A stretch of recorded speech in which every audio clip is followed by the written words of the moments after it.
அரசியல் நோக்கங்களுக்காக குழந்தைகளை பகடை காய்களாக பயன்படுத்துவது கண்டனத்துக்குரியது என்று தெரிவித்திருக்கிறது.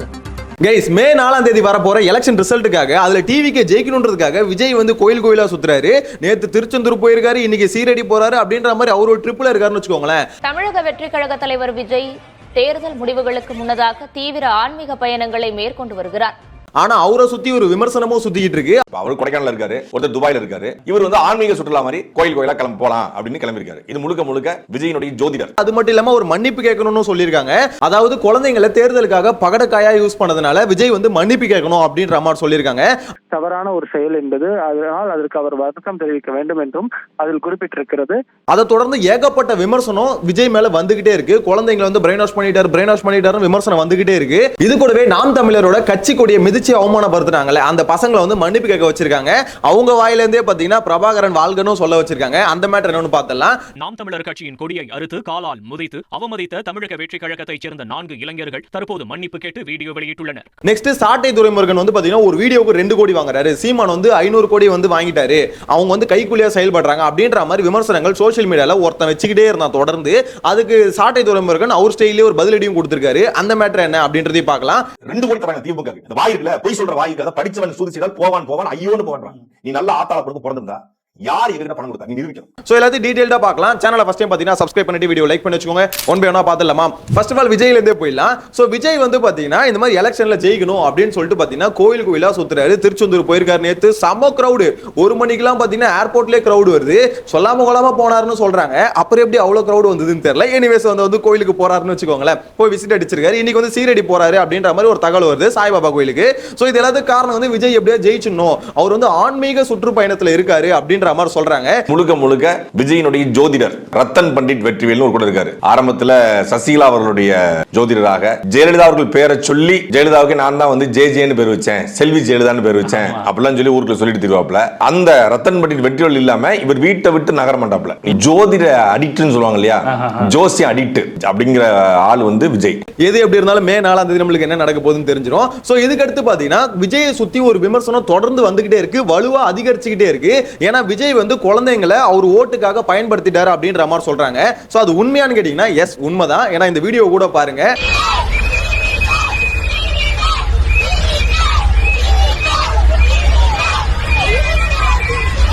ஏன்னா குழந்தைங்க எல்லாமே பாத்தீங்கன்னா டிவிக்கே ஓட்டு போடுங்க, டிவிக்கேன்னு கத்துறது மட்டும் இல்லாம அவங்க அப்பா அம்மா கிட்ட அடம் பிடிச்சி டிவிக்கே ஓட்டு போடணும்னு சொல்லிட்டு நிறைய பேரை ஓட்டு போட வச்சிருக்காங்க. சோசியல் மீடியால ஏகப்பட்ட வீடியோவை பார்க்க முடியுது. எனக்கு என்ன கவலை அப்படின்னா, அதுல வந்து என்னுடைய குட்டி குழந்தைகள்லாம் வந்து எனக்காக விஜய் மாமாக்காக ஓட்டு போட சொல்லுங்க அப்படின்னு. ஆக்சுவலாக அது நடந்துச்சு. எனக்கு ஒரே காமெடியா இருக்கு. சோ இத பாக்கும்போது நிறைய பேருக்கு வந்து கோவம் வருது. என்னன்னு பாத்தீங்கன்னா குழந்தைங்களுக்கு அரசியல்லாம் என்னன்னு தெரியாது. ஆக்சுவலா 18 வயசு ஆகி 18 வயசுக்கு மேல ஆகி முத்துன பீசுங்களுக்கே பாத்தீங்கன்னா அரசியல் விழிப்புணர்வு இல்ல. அதனால தான் இந்த தமிழ்நாட்டில் வந்து பாத்தீங்கன்னா திமுக அதிமுக 2 கட்சி மாறி மாறி வந்துகிட்டு இருக்கு. இதுல வந்து 18 வயசு கீழே இருக்க 5 வயசு குழந்தைங்க 6 வயசு குழந்தைங்க சோ இவங்களெல்லாம் டிவிக்கேன்னு விஜய் வந்து கூவ வச்சுட்டாரு. ஏன்னா அவர் சொல்லிட்டாரு விஜய் மாமாவுக்கு சப்போர்ட் பண்றதுக்காக அப்பா அம்மாவை அட்டம் பிடிச்சி ஓட்டு போட சொல்லுங்க அப்படின்ற மாதிரி சொல்லிட்டாரு. அதனால ஒவ்வொரு குழந்தைங்களும் டிவிக்கே ஓட்டு பெத்தவங்களை போட்டு பாத்தீங்கன்னா டார்ச்சர் பண்ணிட்டாங்க. இதுக்கு வந்து ரங்கராஜ் பாண்டே வந்து பாத்தீங்கன்னா ஒரு சரியான ஒரு கேள்வி வந்து கேட்டிருந்தாரு. இப்போ வந்து குழந்தைங்க வந்து பாத்தீங்கன்னா டிவிக்கு ஓட்டு போடுன்னு சொல்றாங்க, போய் ஓட்டு போட்டுறீங்க. இதே குழந்தைங்க வந்து எனக்கு இந்த அம்மா வேணாம் வேற அம்மா வேணும் அப்படின்ற மாதிரி அப்பா கிட்ட சொன்னா அப்போ போய் பாப்பா என்னை ஓட்டு போட சொல்லிச்சு. பாப்பா வந்து எனக்கு வந்து இந்த அம்மா வேண்டாம், எனக்கு அந்த அம்மா தான் வேணும்னு சொல்லும். பாப்பா வந்து எனக்கு இந்த அப்பா வேண்டாம், எனக்கு அடிக்கல, எனக்கு வேற அப்பா வாங்கி கொடுன்னு சொல்லும். என்ன செய்யுது நம்ம பாப்பா வேற அப்பா கேட்குறதுக்கு என்ன செய்ய முடியும்? எனக்கு புரியவே இல்லை. எனக்கு அது உண்மைதானே. ஏன்னா குழந்தைங்களுக்கு அரசியல்லாம் என்னன்னு தெரியாது. அவங்கள பொறுத்த வரைக்கும் அவங்க சினிமால பார்த்த ஒரு நடிகர் அவங்க வந்து குழந்தைங்களை வந்து ஓட்டு போட சொல்றாரு. அவங்க சொல்றாங்க அவ்வளவுதான். குழந்தைங்களுக்கு விஜய் என்ன ஸ்கீம் அனௌன்ஸ் பண்ணிருக்காரு, அவரோட கொள்கை என்ன, கோட்பாடு என்ன, அவருக்கும் திமுகவுக்கும் என்ன வித்தியாசம், இதெல்லாம் எதுவுமே தெரியாது. ஏன்னா நம்ம பல வீடியோல சொல்றோம் திமுகவும் டிவிக்கும் ஒண்ணு, அதனால தான் விமர்சனம் வருது அப்படின்ற மாதிரி சொல்றோம். சோ இந்த மேட்டர் எதுவுமே குழந்தைங்களுக்கு தெரியாது. பிளஸ் மெச்சூரிட்டி அவங்களுக்கு இல்ல. ஏன்னா 18 வயசுக்கு மேல இருக்க டிவிக்கல இருக்கவங்களுக்கு அந்த விழிப்புணர்வு இல்ல. பிளைண்டா போயிட்டு நான் விஜய் ரசிகர் அதனால விஜய் ஓட்டு போடுறேன் சிம்பிளா இந்த ஒரு ஸ்டேட்மெண்ட் மட்டும் தான் சொல்லுவாங்க. அதை தவிர வந்து பாத்தீங்கன்னா ஒரு மாற்றம் அப்படின்னு சொல்றதுக்கு ஒரு பாயிண்ட் கூட வேலிடான பாயிண்ட் இல்ல. ஏன்னா திராவிட கட்சிகள் என்ன பண்ணுதோ அதையே விஜய் பண்ண ஆரம்பிச்சு ஆரம்பிச்சிட்டாரு. சோ அப்படின்னும் போது இவங்களுக்கு வந்து அந்த இடத்துல ஒரு ஆர்குமெண்ட் வைக்கிறதுக்கு பாயிண்டே இல்லை. அதனால என்ன பண்றாங்க, அவதூறை எடுத்து விட்டுருவாங்க. அதாவது இப்போ ஆப்போசிட்ல இப்போ ஒருத்தவங்க வந்து கேள்வி கேட்கறான்னு வச்சுக்கோங்களேன், விஜய்க்கு எதுக்காக ஓட்டு போடுறீங்க அப்படின்னா, நீங்க வந்து பாத்தீங்கன்னா அவங்க கிட்ட காசு வாங்கிட்டீங்க, இவங்க கிட்ட காசு வாங்கிட்டீங்க, நீ வந்து அவனோட கைக்கூலி, நீ ஊபி அப்படின்ற மாதிரி சொல்லுவாங்க. இப்போ ஊபியும் ஒரு பக்கம் போட்டு அடிக்கிறோன்னு வச்சுக்கேன், நீ வந்து பாத்தீங்கன்னா ஒரு கட்சிக்கு சார்பு நிலை எடுத்து இப்படி பேசுறீங்க, கேட்கிற கேள்விக்கு கரெக்டான பதில் வேணும். இங்க திராவிட கட்சிக்கு மாற்றுன்னு டிவிக்கே வந்ததுன்னா அப்ப எந்த விதத்துல மாற்று அப்படின்ற மாதிரி சொல்லணும். ஏன்னா எந்த விதத்திலயும் மாற்று இல்ல, கொள்கையிலயும் அதேதான், அதே மாதிரி இலவசங்கள்லயும் அதேதான், அதே மாதிரி வேட்பாளர்களோட கிரைம் ரேட்லயும் பாத்தீங்கன்னா அதேதான். சோ எல்லாத்துலயும் பாத்தீங்கன்னா சேமா இருக்கிற ஒரு கட்சி எப்படி மாற்றா இருக்க முடியும்னு கேள்வி கேட்டா அதுக்கு பாயிண்ட் இருக்காது. பேசிக்கா பாத்தீங்கன்னா விஜய் ரசிகர், அதனால விஜய் ஓட்டு போட்டேன். ஓட்டுன்றது எவ்வளவு பெரிய உரிமை, எவ்வளவு பெரிய பவர், அதை வந்து பாத்தீங்கன்னா ரசிகர்ன்ற ஒரு காரணத்துக்காக போய் போட்டுக்கிட்டு இருக்காங்க. இன்னொன்னு காசுக்காக ஓட்டு போடுறாங்க, ஒன்னு ஃபேனா இருக்கிறதுனால ஓட்டு போடுறாங்க, இல்ல கேஷுக்காக ஓட்டு போறாங்க. இந்த ரெண்டு விஷயம் தான் தொடர்ந்து தமிழ்நாட்டில் நடந்துகிட்டே இருக்கு. சோ அப்படி இருக்கும்போது 18 வயசு மேல இருக்கவங்களுக்கே அந்த மெச்சூரிட்டி இல்லைன்னா குழந்தைங்களுக்கு அரசியல் என்னன்னு தெரியும். சோ குழந்தைங்களை விஜய் யூஸ் பண்ணிட்டாரு அப்படின்னு சொல்லிட்டு தமிழ்நாடு குழந்தைகள் ஆணையம் இருக்குல்ல, அவங்க வந்து பாத்தீங்கன்னா விஜய் மன்னிப்பு கேட்கணும் அப்படின்ற மாதிரி சொல்லியிருக்காங்க. அதுக்கப்புறம் ஓய்வு பெற்ற நீதிபதி கிருபாகரன் அவர் என்ன சொல்லியிருக்காருன்னா, தமிழ்நாட்டில் இருக்க எல்லா அரசியல் கட்சி தலைவர்களும் அனௌன்ஸ்மெண்ட் கொடுக்கணும், இந்த மாதிரி வந்து மே 4ஆம் தேதி என்ன வேணா நடக்கலாம், வெற்றியும் கிடைக்கலாம் தோல்வியும் கிடைக்கலாம், இது எல்லாத்தையும் பொதுமக்கள் வந்து தாங்கிக்கணும். சோ அந்த மனப்பக்குவம் வந்து எல்லாருக்கும் வரணும், குழந்தைகள் முதற்கொண்டு வரணும். ஏன்னா சோசியல் மீடியால பார்க்க முடியுது, குழந்தைகள் அரசியல் இன்வால்வ் ஆகி ஒரு மாதிரி அதை தொடர்ந்து பேசிக்கிட்டு இருக்காங்க, டிவிக்கே அப்படின்ற மாதிரிலாம் நிறைய வீடியோ பார்த்துட்டு போல அவர் அந்த அனௌன்ஸ்மெண்ட் அதனால தான் கொடுக்குறாரு. சோ எல்லா அரசியல் கட்சி தலைவர்களும் சொல்லுங்க அப்படின்ற மாதிரி சொல்றாரு. விஜய் கம்பல்சரி சொல்லியே ஆகணும் இந்த ஸ்டேட்மெண்ட். இளம் தலைமுறையினருக்கு தேர்தல் தோல்வியை வெற்றியை சகஜமாக எடுத்துக்கொள்ள வேண்டும், யாரும் எந்தவித எக்ஸ்ட்ரீம் ஸ்டெப்ஸ் எடுக்கக்கூடாது என்று எல்லா அரசியல் தலைவர்களும் அறிக்கை வெளியிட வேண்டும். எப்படி ஓட்டு கேட்டார்களோ, குழந்தைங்களா நம்ம ஜெயிச்சாலும் சரி தோத்தாலும் சரி அதை அக்செப்ட் பண்ணணும் அப்படின்ற ஸ்டேட்மெண்ட் சொல்லி ஆகணும். அப்படி சொல்லாம ஏதாவது ஒரு சம்பவம் நடக்கட்டுமே. உண்மையிலே சொல்றேன், அன்னைக்கு இருக்கு விஜய்க்கு சப்போர்ட் பண்றவங்களுக்கும் அன்னைக்கு தான் இருக்கு. ஏன்னா மொரட்டு முட்டு கொடுக்குறாங்க. நியூஸ் சேனல்ல ஒரு பத்திரிகையாளர் வந்து முட்டு கொடுக்குறாங்க, இந்த மாதிரி விஜய் வந்து குழந்தைங்களை யூஸ் பண்ணிட்டாரு அப்படின்னு சொல்லிட்டு இப்ப பொங்குறாங்களே, இவங்களாம் ஏன் போக்சோ வழக்குகள் தமிழ்நாட்டில் குழந்தைங்களுக்கு எதிராக அதிகமாகுது, சோ அப்பெல்லாம் ஏன் பொங்க மாட்டாங்க அப்படின்ற மாதிரி கேள்வி கேட்கறாங்க. என்ன ஒரு கேவலமான மைண்ட் செட் இது அப்படின்ற மாதிரி தான் இருக்கு. இது ஒரு தலைவர் பேசிட்டாரு, அதனால ஒரு தாக்கம் வந்துருச்சு, அது என்னவா இருக்கும் அப்படின்னு நடக்காத ஒண்ணெல்லாம் நடந்துச்சுன்னா என்ன பண்றதுன்னு பேசுறோம்ல. ஆனா இங்க தினசரி ஒண்ணு நடக்குதுல, அதை ஏன் பேச மாட்டோம்? 2 வயசுல இருந்து 6 மாச குழந்தையில இருந்து இன்னும் பல குழந்தைகள் இங்க எத்தனை போக்சோ வழக்குகள். ஏன்னா போக்சோ வழக்குகள் அதிகமாகுதுன்னா எல்லாரும் குரல் கொடுத்துட்டு தான் இருக்காங்க. குரல் கொடுக்காம அந்த பிரச்சனை பெருசாகுது. சோ தமிழ்நாட்டில் இன்க்ரீஸ் ஆகிட்டு தான் இருக்கு. அதனால தான் திமுக மேல விமர்சனம் வருது, எல்லா கட்சியும் அதனால தான் விமர்சிக்கிறாங்க. சோ அது தப்பான்னு கேட்டீங்கன்னா தப்பு. அதே மாதிரி இந்த குழந்தைங்களை யூஸ் பண்றது தப்பான்னு கேட்டா தப்பு.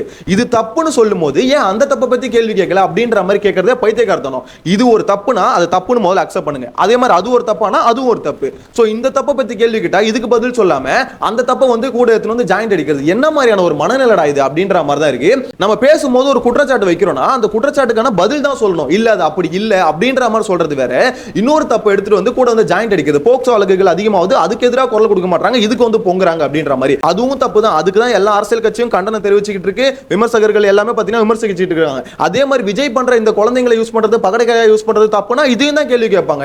சோ அங்க தப்பா கேள்வி கேட்க மாட்டாங்க, இதை கேள்வி கேட்கறாங்க. அதை கேள்வி கேட்காம தான் தமிழ்நாட்டில் வந்து பாத்தீங்கன்னா ஒவ்வொரு இடத்துல போராட்டங்கள் எல்லாம் நடந்துகிட்டு இருக்கா. சும்மா தற்குறித்தனமா வந்து பேசிக்கிட்டு இருக்குன்னு சொல்லிட்டு நியூஸ் சேனல்ல உட்கார்ந்து நிறைய பேர் பேசிக்கிட்டு இருக்காங்க. எனக்கு அதுதான் அக்செப்ட் பண்ண முடியாத ஒரு விஷயமா இருக்கு. எது எப்படி இருந்தாலும் ஒரு விஷயம் மட்டும் கிளியரா சொல்லணும், விஜய் வந்து அனௌன்ஸ்மெண்ட் கொடுத்தே ஆகணும். ஏன்னா குழந்தைங்களை வந்து பாத்தீங்கன்னா விஜய் மாமாக்கு ஓட்டு போட சொல்லி உங்க வீட்டுல இருக்கவங்களுக்கு சொல்லுங்க அப்படின்ற மாதிரி பிரெயின் வாஷ் பண்ண தெரிஞ்ச உங்களுக்கு குழந்தைங்க வந்து நம்ம தோத்தாலுமே அந்த தோல்வியை அக்செப்ட் பண்ணணும், அந்த தைரியம் உங்ககிட்ட இருக்கணும் அப்படின்னு ஒரு ஸ்டேட்மெண்ட் கொடுக்கணும். ஓட்டுக்காக மட்டும் பிரெயின் வாஷ் பண்ண தெரியுதுல. சோ இதையும் வந்து ஒரு சொல்லிதாங்க ஆகணும். யோசிச்சு பாருங்க, குழந்தைங்க, பிஞ்சு குழந்தைங்க எதுவுமே தெரியாது, தோல்வியை வந்து தாங்கக்கூடிய மனப்பக்குவம் இருக்கும்னு நினைக்கிறீங்களா? ரொம்ப கஷ்டம். டிவிக்கில இருக்க முக்காவாசி பேருக்கு அந்த மனப்பக்குவம் இல்லை. ஏன்னா அழுகுறாங்க. ஒரு 2 பசங்களுக்கு அம்மாலாம் பாத்தீங்கன்னா கதறி அழுகுறாங்க. இந்த மாதிரி வந்து விஜய் தோத்துட்டா என்ன ஆகுது அப்படின்னு பயத்திலேயே. யோசிச்சு பாருங்க, இவங்களுக்குலாம் ஒரு மன தைரியத்தை விஜய் தான் கிரியேட் பண்ணணும். மே 4ஆம் தேதி என்ன வேணா நடக்கலாம். என்ன நடக்க போகுதுன்னு ஆல்ரெடி சொல்லிட்டேன். சோ மே 4ஆம் தேதி வந்து பாத்தீங்கன்னா நீங்க நினைக்கிற மாதிரி தமிழ்நாட்டில் ஒரு தலைகீழ் மாற்றம் நடந்துருமானா நடக்காது. ஏன்னா தமிழ்நாடு வந்து பாத்தீங்கன்னா அப்படிப்பட்ட ஒரு ஸ்டேட். காசுக்கு பேர் போய் பழகி போச்சு. மக்கள் எல்லாம் பாத்தீங்கன்னா அதுல மூழ்கிட்டாங்க, காசு கொடுக்கலாம் போராடிட்டு இருக்காங்க. அப்படி ஒரு ஸ்டேட்ல வந்து பாத்தீங்கன்னா தலைகீழ் மாற்றம் ஒரேடியா வந்துரும் அப்படின்ற மாதிரி எதிர்பார்க்க முடியாது. அப்படி எதிர்பார்க்கறதுக்கு விஜய் வந்து பாத்தீங்கன்னா அப்படி ஒரு புரட்சிகர கருத்துக்களை வந்து கொள்கைகளையும் விதைச்சிட்ட மாதிரியும் அதுக்கு வந்து ஒரே நாள்ல மாற்றம் நடந்துற மாதிரியும் நடக்காதுங்க. ஏன்னா அப்படி ஒரு கொள்கைகளையும் ஒரு வைக்கல. திமுக அதிமுகக்கு மாற்றே இல்லாத ஒரு ஏமாற்று தான் விஜய் அப்படின்றது அவர் கொள்கை கோட்பாடுகள்ல இருந்து கிளியரா தெரிஞ்சு போச்சு. அப்படி இருக்கும்போது எப்படி அந்த சேஞ்சஸ் வரும்? எல்லாருமே நம்பிக்கிட்டு இருக்காங்க சிஎம் ஆயிடுவார், விஜய் வந்து சிஎம் ஆயிடுவார் நம்பிக்கிட்டு இருக்காங்க. ஃபுல்லா அந்த ஒரு உலகத்துல அவங்க வாழ்ந்துகிட்டு இருக்காங்க. சோ அப்படிப்பட்டவங்களுக்கு விஜய் வந்து பாத்தீங்கன்னா அந்த அதிகாரிகள் சொல்ற மாதிரி ஒரு அறிக்கையை விட்டு தான் ஆகணும். விஜய் மட்டும் எல்லா கட்சி தலைவர்களும் ஒரு அறிக்கையை விட்டு தான் ஆகணும். இந்த மாதிரி வந்து தோல்வியை வந்து அக்செப்ட் பண்ணணும் அப்படின்ற ஒரு மனப்பக்குவத்துக்கு எல்லாரையும் கொண்டு வரணும். ரிசல்ட் வந்ததுக்கு அப்புறம் வெற்றியும் வரும், என்ன வேணாலும் வரும். ஆனால் அதை தாங்கிக் கொள்கின்ற மன வலிமை ரசிகர்களுக்கும் தொண்டர்களுக்கும் வேணும். பண்ணா நல்லா இருக்கும் அப்படின்ற மாதிரி தான் என் சைட்ல இருந்து சொல்ல தோணுது. இதுக்கப்புறம் வந்து பாத்தீங்கன்னா நாம் தமிழர் கட்சி கொடியை மிதிச்சு அதுக்கு வந்து பாத்தீங்கன்னா ராவண மவண்டா அப்படின்னு பாட்டெல்லாம் போட்டு என்ஜாய் பண்ணானுங்களே. சோ அந்த பசங்களை வந்து பாத்தீங்கன்னா புடிச்சு மன்னிப்பு கேளுங்க அப்படின்ற மாதிரி மன்னிப்பு கேட்க வச்சிருக்காங்க. சோ அவங்க வாயில இருந்து பாத்தீங்கன்னா தமிழ் தாய் வாழ்க, தலைவர் பிரபாகரன் வாழ்க அப்படின்ற மாதிரி சொல்ல வச்சிருக்காங்க. இதெல்லாம் நல்ல விஷயமான்னு கேட்டீங்கன்னா நல்ல விஷயம் தான். ஏன்னா ஒரு கட்சி கொடின்றது அவங்க எவ்வளவு மதிக்கிறாங்க, ஒவ்வொரு கட்சியும் அந்த கட்சி கொடியை நம்ம எப்படி மதிக்கணும் அப்படின்றது இப்பயாவது மத்தவங்களுக்கு தெரியட்டும். இனி வர காலத்துல எந்த ஒரு கட்சி கொடியும் அவமதிக்க மாட்டோம்.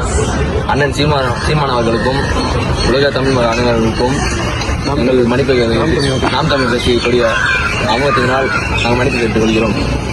தமிழ் தலைவர்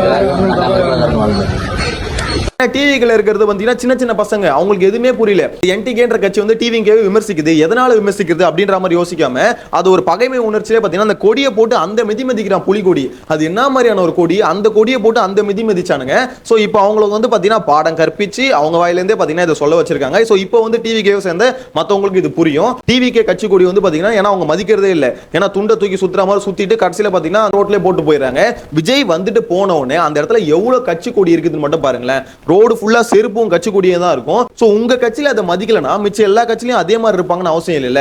சோ அந்த நாம் தமிழர் கட்சி மாதிரி கட்சியில அந்த கட்சி கொடி வந்து ரொம்ப பிரைடா பாக்குறாங்க. அந்த விஷயத்தை காலில் போட்டு மதிக்கும் போது அவங்களுக்கு கோவம் வருது. சோ அதுக்கு கம்ப்ளைண்ட் ஃபைல் பண்ணாங்க. பிளஸ் இப்ப மன்னிப்பும் கேட்க வச்சிருக்காங்க அப்படின்ற மாதிரி தான் சொல்லணும். நாம் தமிழர் கட்சி ஒருங்கிணைப்பாளர் சீமான் வந்து பாத்தீங்கன்னா 500 கோடி வாங்கிட்டாரு. சாட்டை துரைமுருகன் ஒரு வீடியோக்கு 2 கோடி வாங்குறாரு. இப்படின்ற மாதிரிலாம் பாத்தீங்கன்னா சோசியல் மீடியால இந்த நெல்சன் அப்படின்ற மாதிரி ஒருத்தர் வந்து பாத்தீங்கன்னா உருட்டிட்டு இருப்பாரு. ஆதாரங்கள் இல்லாம பேசுறதுனா என்ன வேணா பேசலாம் அப்படின்ற மாதிரி பேசிட்டு இருப்பாரு. அவர் வந்து பாத்தீங்கன்னா டிவிக்கு சார்பு நிலைப்பாடுல உள்ள ஒருத்தர். அவர் வந்து பாத்தீங்கன்னா என்ன வேணா உருட்டலாம்னு சொல்லிட்டு உருட்டிட்டு இருந்தாரு. இப்ப சாட்டை துரைமுருகன் வந்து கரெக்டான ஒரு கேள்வி கேட்டிருக்காரு. உண்மையிலே நீ சொல்ற நான் காசு வாங்கிட்டேன்னு சொல்ற, சீமான் வந்து காசு வாங்கிட்டேன்னு சொல்ற, அதுக்கான ஆதாரத்தை வெளியிடு, யாருக்கிட்ட இருந்து வாங்கணும்னு சொல்லு. எதுவுமே இல்லாம குருட்டான் போக்குக்கு இவனுங்க பாட்டு வாய்க்கு வந்து அடிச்சு விடுறது. இவங்க காசு வாங்கிட்டாங்க, அவங்க காசு வாங்கிட்டாங்க. இங்க பிரச்சனை என்னன்னா ஒரு கேள்வி ஒன்று வச்சுன்னு வச்சுக்கோங்களேன், ஒரு குற்றச்சாட்டு வச்சுன்னு வச்சுக்கோங்களேன், அதுக்கான விளக்கத்தை தான் கொடுக்கணும். விளக்கத்தை கொடுக்க மாட்டாங்க. அது இல்லாம பாத்தீங்கன்னா அவதூறுகளை கிளப்பி விட்டுருவாங்க. இவங்களோட பி டீம், அவங்களோட கைகூலி இப்படின்ற மாதிரி அவதூறுகளை கிளப்பி விட்டு தான் பாத்தீங்கன்னா இத்தனை வருஷம் அரசியல் போயிட்டு இருந்தது. இப்ப அதே அரசியல டிவிக்கும் கையில எடுத்திருக்கு. ஒரு கட்சி கூட்டம் நடந்திருக்கும் போது மக்கள் கொண்டு வந்து உங்கள் பணத்தை மக்கள் சேர்த்து பணத்தை கொடுத்து கட்சி நடத்தப்படுது. வாய் கூசாம யார் என்ன பண்ணிடுவாரு, நம்மள யார் என்ன கேட்பா, 500 கோடி வாங்கிட்டாரு, 200 கோடி வாங்கிட்டாரு, என்ன சொன்னாங்க 25 ரூபாய் பராசக்தி படத்து வாங்கிட்டாரு. யாருன்னு சொல்றா, நானாவது வாங்கிக்கிறேன். மாசம் வந்து 2 கோடி தராங்க திமுக. அந்த வாய் இருக்குல்ல, போய் சொல்ற வாய்க்கு அதை படிச்சவன் சூதிச்சிடால் போவான் ஐயோன்னு போவான். நீ நல்ல ஆத்தாள பொறுப்பு பிறந்திருந்தா யார் இவர்கிட்ட பணம் கொடுத்தா நீ நிரூபிக்கணும். நீ உண்மையிலே நல்ல ஆத்தாள பொறுப்பு நான் கேட்கிறேன். வெளிப்படையா இந்த நெல்சன் ஒரு அப்பனுக்கும் ஒரு ஆத்தாளுக்கும் பிறந்திருந்தானா அவன் நிரூபிக்கணும். யார்கிட்ட சீமானா 5 கோடி வாங்கினாரு, யார்கிட்ட நான் 2 கோடி வாங்கினேன், இல்ல யார்கிட்ட நான் எனக்கு பணம் கொடுத்தாங்க, பணம் திமுக சார்பா எனக்கு பணம் கொடுத்தது யாரு நிரூபிக்கணும்னா அவன் ஒரு அப்பனுக்கும் ஒரு ஆத்தாளுக்கும் பிறக்கணும். நிரூபி, நீ வழக்கறிஞர் தானே, நிரூபி. ஸோ ஓவராலாக பார்க்கும்போது மே 4ஆம் தேதி எக்ஸ்பெக்டேஷன் ஒவ்வொரு கட்சிக்கும் ரொம்ப ஹையாக இருக்குது. என்ன நடக்க போகுதுன்னு இப்போ வரைக்கும் தெரியல. விஜய்க்கு வந்து நிறைய ஓட்டு வரும் அப்படின்ற மாதிரி நிறைய பேர் சொல்கிறாங்க. ஸோ எனக்கும் அதுதான் தோணுது, நிறைய ஓட்டு வரும். சீட் கன்வர்ஷன் வந்து பார்க்கும்போது பார்த்தீங்கன்னா கொஞ்சம் கம்மியாக இருக்கும் அப்படின்ற மாதிரி தான் இருக்குது. ஒரு 10க்குள்ளே வருவார் அப்படின்ற மாதிரி தான் கெஸ் பண்ண முடியுது. ஸோ ஓவராலாக உங்களோட கருத்தை மறக்காம கமெண்ட்ல மென்ஷன் பண்ணுங்க. விஜய் வேற கோயிலாக போயிட்டு இருக்காரு. பட் இல்லாமல் 1 மணிக்கு ஏர்போர்ட்டுக்கு போயிருக்காரு. அங்கேயே பார்த்தீங்கன்னா ஆயிரக்கணக்கான கூட்டம் வந்துட்டு இருக்கு. ஸோ இப்போ கேள்வி வருது என்னன்னா, யாருக்கும் சொல்லாமல் போன விஜய்க்கு எப்படி 1 மணிக்கு ஏர்போர்ட்ல அவ்வளோ கூட்டம் வருது? ஸோ யாருக்குமே சொல்லாம போனா எப்படி பாஸ் கூட்டம் வரும்? அப்ப இவங்க இன்ஃபார்ம் பண்ணிட்டு இங்க கூட்டத்தை கூட்டுங்கன்னு தானே சொல்லிட்டு போறாங்க. சோ இதுதான் நிறைய இடத்துல விஜய் பண்றாங்களோ, விஜய் கட்சிக்காரங்க பண்றாங்களோ அப்படின்ற மாதிரி கேள்வியும் வருது. ஒரு பக்கம் யோசிச்சு பார்த்தா அது உண்மைதான். எப்படி யாருக்குமே சொல்லாம போனா, ரகசியமா போனா எப்படிப்பா கூட்டம் வரும்? சோ இன்ஃபார்ம் பண்ணிட்டு போனா தானே அந்த இடத்துல ஓகே தலைவர் வராருன்னு கூட்டம் வரும். சோ இதெல்லாம் பிளான்டு ஒண்ணு அப்படின்ற மாதிரி சொல்லிட்டு இருக்காங்க. இதை பத்தின உங்களோட கருத்தையும் கமெண்ட்ல மென்ஷன் பண்ணுங்க. மே 4ஆம் தேதி என்ன நடந்தாலும் சரி, குழந்தைங்களுக்கு மெயினா வந்து வீட்டுல இருக்கவங்க சொல்லி புரிய வைங்க. குழந்தைங்க வந்து டிவி கேக்கு சப்போர்ட் பண்றது பிரச்சனை இல்ல. ஆனா சோசியல் மீடியால பாக்குற வீடியோ எல்லாம் பார்க்கும்போது எங்க அப்பா டிவி கேக்கு ஓட்டு போடல, சோத்துல விஷம் வைக்கிறேன் அப்படின்ற மாதிரி எல்லாம் பொண்ணுங்க சொல்லி சுத்துதுங்க. எப்படிமா இப்படி எல்லாம் யோசிக்க தோணுது? கொஞ்சம் பெத்தவங்களும் கொஞ்சம் ஜாகிரதையா இருங்க.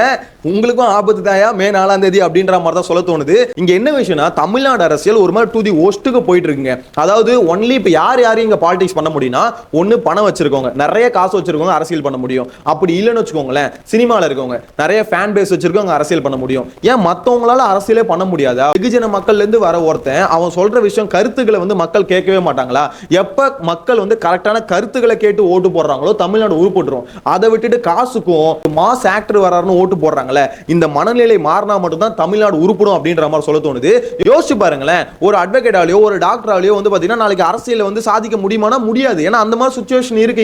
இங்க மக்கள் வந்து கொள்கைகளை கேட்கறது இல்ல, அவங்க என்ன பேசுறாங்கன்னு கேட்கறது இல்ல, ஒன்லி ரசிகர். அவங்களோட ரசிகர் நான் அவருக்கு ஓட்டு போடுறேன். அதனால தான் ஒவ்வொரு ஆக்டரா வந்துகிட்டு இருக்காங்க சினிமால இருந்து. ஓகே, இந்த மாதிரி நம்மளுக்கு ஒரு ஃபேன் பேஸ் பெருசா இருக்கு, அப்படியே உங்களை ஓட்டர்ஸா மாத்துவோம், ஒரு நல்ல ஓட் பர்சன்டேஜ் வாங்குவோம், அரசியல்ல பூந்துருவோம் அப்படின்ற ஒரு மைண்ட் செட் அதனால தான் வந்துகிட்டே இருக்கு. இன்னொரு சைடுல காசு வச்சிருக்க பணக்காரங்கன்னா ஓகே நம்ம காசை இன்வெஸ்ட் பண்ணுவோம், ஒரு தொகுதியில் நிக்கிறோமா 25 கோடி 50 கோடி செலவு பண்ணி மக்களுக்கு காசு கொடுப்போம், தொகுதியில் வேட்பாளர் நிற்போம், ஜெயிப்போம், சோ அப்படியே அரசியல்ல போடுவோம். சோ இப்படி இருக்கவங்களுக்கு மட்டும் தான் அரசியலா அப்படின்ற ஒரு கேள்வியும் வருது. சோ இதை பத்தின உங்களோட ஒப்பீனியனையும் கமெண்ட்ல மென்ஷன் பண்ணுங்க. ஆனா என்னமோ இருக்குங்க, மே 4ஆம் தேதி ஒரு மாதிரி விறுவிறுப்பா தான் போகுது. இன்னைக்கு வந்து பாத்தீங்கன்னா எக்ஸிட் போல் எல்லாம் 6 மணிக்கு மேல ரிலீஸ் பண்ணுவாங்க. சோ அது கொஞ்சம் இன்ட்ரெஸ்டிங்கா இருக்கும். நாளைக்கு வீடியோல அதை பத்தி டிஸ்கஸ் பண்ணலாம். டாடா.